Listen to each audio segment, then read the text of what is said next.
Knowing what you know about the world of wrestling, what do you think's next for CM Punk? I don't know. I don't know if he wrestles again. I mean, his body wasn't able to hold up.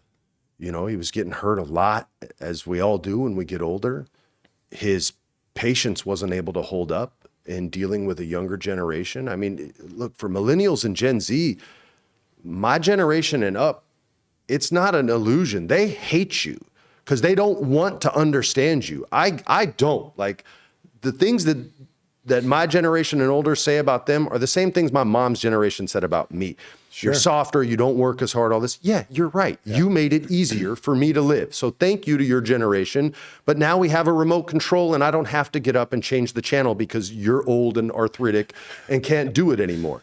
I get that they hate the fact that kids can make millions on YouTube or Twitch and they don't have a boss telling them they suck every day. But here's the flip side to that. Yeah, they may not have a boss, but they have dozens, hundreds, thousands, hundreds of thousands, perhaps millions of people that not only say they suck, but demand to have say in what they do. That's what the life of a streamer is. I've seen people sacrifice their dignity and their soul. I'll put on a banana suit if I get 50 followers today.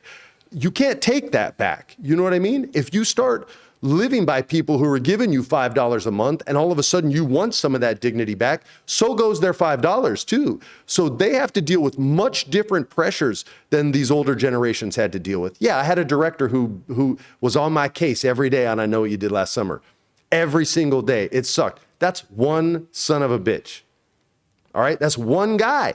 The streamers out there, YouTubers, all these, it's everyone in the world that has access to the internet can say horrible things about you. And these are young kids that are not prepared for that type of fame. That's why I took my channel off Twitch, because they don't care.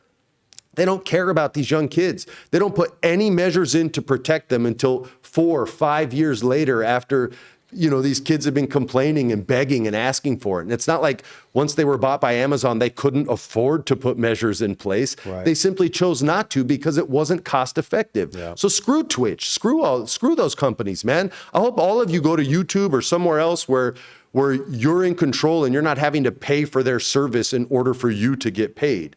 Like, I got love for y'all. I really do. And I understand the pressures that they have to go through. I've seen it affect so many young people. That's the first person that called me Uncle Freddie, or I think she said, he's my Twitch uncle, was this girl I found randomly on stream. And I was reading the comments and I was just like, oh my God, is this what streamers have to go through? Wow. And for a female streamer, it's different, right? Because these guys were letting her know exactly why they were watching her.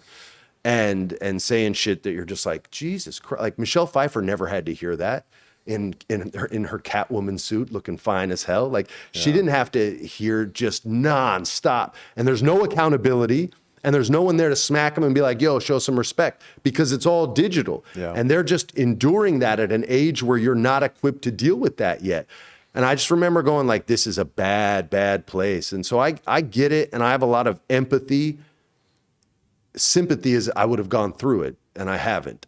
So I empathize with what they have to go through, and I respect the ones that are able to come out on the other side and still have their dignity intact, because it's soul selling and soul stealing.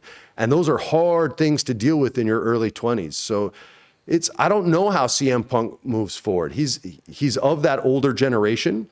He was also away from it for so long. Yeah, but so was I, and I was able to go back to a movie and do my thing. Wrestling is a physical, taxing demand. It is a demand.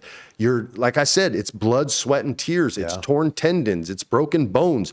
When Brad Pitt dislocated his shoulder in Seven, they put it in the story, and the rest of the movie, he's in a sling. Yeah. Like, it's not the same kind of storytelling. So I don't know where he goes from here. I don't know if he wrestles again. I don't know if he needs to wrestle again. Well, he never needed to wrestle again. I think in his heart he did. Not financially. I'm sure he was fine. But in his heart he needed to, or he wouldn't have come back. There were stories he wanted to tell. The MJF story that he told was the best wrestling story I've seen in 20 years. So he still had a contribution he could make. But if you can't get along with your coworkers at all, and you resent the younger generation for everything they are and everything they believe in, I don't know where you fit in modern wrestling. I just don't know. And then you air your dirty laundry. I think that's the part that makes it really hard to go back. Yeah, to AEW. and that's what I was saying. Like emotionally, he wasn't able to keep up with it either. Like physically, you kind of saw it on the failed buckshot lariat when the knees gave, the injury after injury after injury. But to lose it like that in that post scrum, which everyone loved in the media, but I thought it was so uncomfortable. Yeah, I thought it was so bad for the business to just bury everyone. And next to Tony too. And Tony didn't do anything. And while he's saying he didn't like people going into business for themselves, the philosophy had to be in his head, well, if they're going to do it, I'm going to do it, right? Yeah. Like with Barry Bonds and the steroids, like, well, if Mark McGwire and Sammy Sosa are going to do it, and I'm already better than them, I'll do it and become the greatest baseball player ever. Yeah. So once you do that, there's no going back. And you heard the chants during the Kenny Omega and the Young Bucks trios match where they were saying, F you CM Punk. Like the fans weren't having it. Whether they're right in that opinion or not, that's their opinion because they're the viewers of art. So it can't be incorrect if that's how they feel. Again, it's not 3 + 3, which we agree is still 6. I believe so. So, you either evolve.